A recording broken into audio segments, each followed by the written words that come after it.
Thank you very much. I'm gonna speak about the regional strategy that was behind for what Venezuela is suffering right now, because you may think that Venezuela is an isolated case, but it has a regional explanation. So the first thing I want to say is there are three ways in which Europe can contribute to end socialism and promote free markets in Latin America. The first way, socialism is socialism, here in Mars, in Latin America, and in Asia. There is no way that you can help us by saying that socialism works in Europe, but in Latin America it doesn't, because we have a culture where just socialism always gets corrupted. No. Socialism always leads to corruption, and first comes socialism and then corruption, because socialism gives absolute power. And what happens with absolute power? Well, absolute corruption. So what we need to understand is that socialism means the control of all the production by a small group in government. And that always leads to the same things: trade barriers, different rules giving privileges to some businessmen against other entrepreneurs that don't have those privileges, collectivism, crony capitalism, artificial oligopolies, insane labor regulations where the unions become way more exploitative to the employers than the people that are supposedly giving those jobs. So we need to understand that instead of having the discussion of inequality about material goods, we need to start talking about equality under the law. If we are not all equal under the law, then the disasters of Venezuela happen. So what we need from Europe is that speech of understanding that socialism doesn't work. It didn't work in the Soviet Union, it didn't work in China, it didn't work in North Korea, it didn't work in Cuba, doesn't work in Venezuela, it wouldn't work in Mars. Because the way it is structured goes against human nature. It depends on humans not having rational behaviors for their own well-being. So that's the first thing. The second one that we need from Europe is the message that Scandinavia is not socialist. It is insane that these dictators like Hugo Chavez, Nicolás Maduro, Rafael Correa, Mujica, Lula da Silva, the Kirchners, they all portray Norway, Finland, Denmark, Sweden as the socialist paradise. And the worst thing of all is that if you ask 10 Latin American young people if Scandinavia is socialist, 9 of them will say you yes. And there are a lot of things that we should copy from Scandinavia, but socialism is not one of them. Scandinavia is always ranking on the top of the Index of Economic Freedom and Human Liberty that the Cato Institute is now measuring. So if there's one thing that we should copy from Scandinavia, is property rights. It would be absolutely out of this planet to think that a Swedish major will wake up one morning and say, expropriate, nationalize your house. That just doesn't happen. So it is absolutely absurd that countries in Latin America that are in the low ranking of economic freedom portray Scandinavia as examples of socialism. But you know why this happens? Because the mixing of information also comes from Europe. Why? Because there's also this obsession with giving us aid instead of giving us trade. And the thing with foreign aid coming from Europe is that it finances the Marxist ideas, the NGOs that are against free market and that are against property rights. Let me give you an example.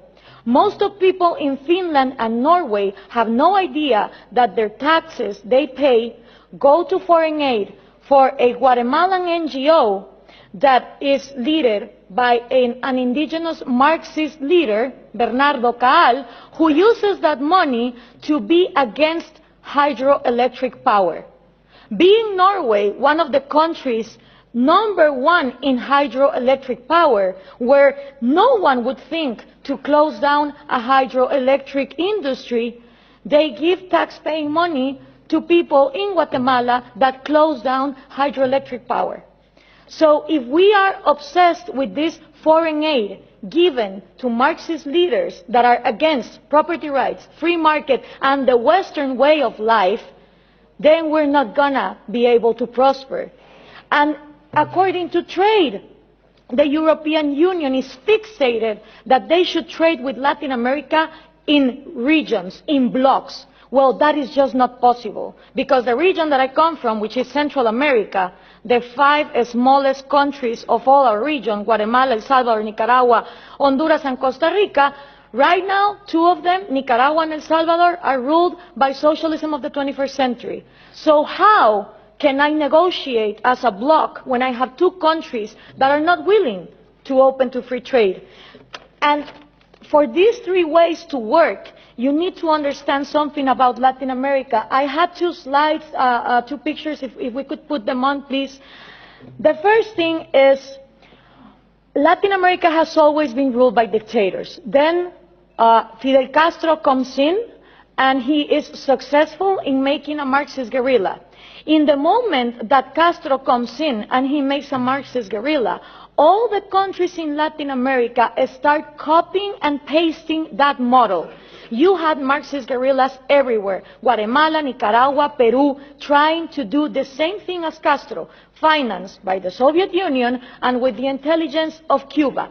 1989 comes, the Soviet Union collapses, and the left Marxist wing of Latin America, the socialist sectors, they are in trouble, because now they don't have the money of the Soviet Union to keep on going with these violent guerrillas, but they still want to come to power.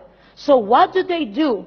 Well, Fidel Castro gathers together with Lula da Silva, and they form the first Forum of Sao Paulo. The Sao Paulo Forum is a parliament that every year gathers together to further on the socialist agenda.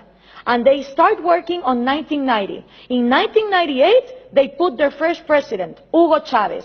And that was a relief for Cuba, because the money that the Soviet Union was lacking to give, the oil of Venezuela started giving. And now that the oil prices are coming down, they are hoping for Colombia to advance on the agenda to give FARC, the Marxist guerrilla drug dealer of Latin America, places in power. If this happens, we're going to have the first narco-socialist government, which will mean that the money of drugs, it's infinite. It doesn't depend on the market like oil, and then you have another socialism of maybe the 22nd century.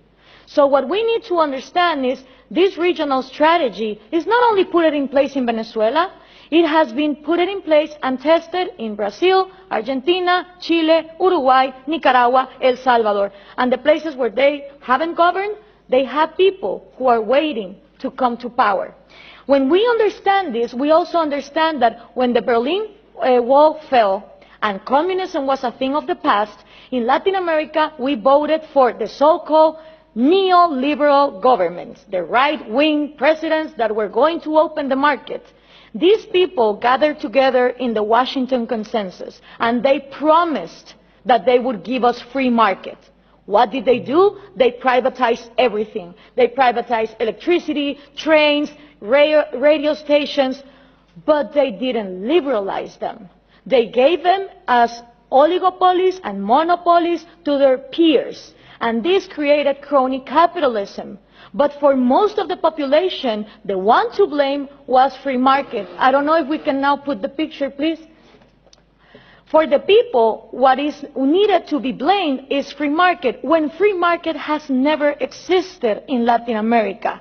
So it's always blaming the government, but expecting more government to come in and solve the problem, like this picture shows here. So what happened then? People started voting for socialism of the 21st century because they were going to, fix the mess that this crony capitalists did in the 90s. Venezuela was going to be the promised land. Caracas was going to be the New York City of Latin America. So what happened? All these people get in power, Chavez, Lula, Correa, Evo Morales, and instead of finishing with the privileges, the crony capitalism, the oligarchies, they become even worse. So why is this good news to us? Because people in Latin America don't know what to do. They tried with the right wing, and they think that too much of a free market failed, and then they tried for socialism of the 21st century, and it turns out that it didn't end poverty, it multiplied it. So right now, it's a great and excellent opportunity for people like us, for people who really defend liberties and freedom, not only economic liberties, but also individual liberties. Because in a moment where there is frustration to the left and to the right, and everything has been tried, and all of them are statists who want to control the economy, is great news for people like us who want to defend freedom. The examples given here from different regions of the planet demonstrate that freedom works. So what we need to input from Europe to Latin America is the right messages. Those messages include that Scandinavia is not socialist, that we need trade more than aid, and in order for institutions to follow up, it's not about material equality, it's about equality under the law and the rule of law. Thank you very much.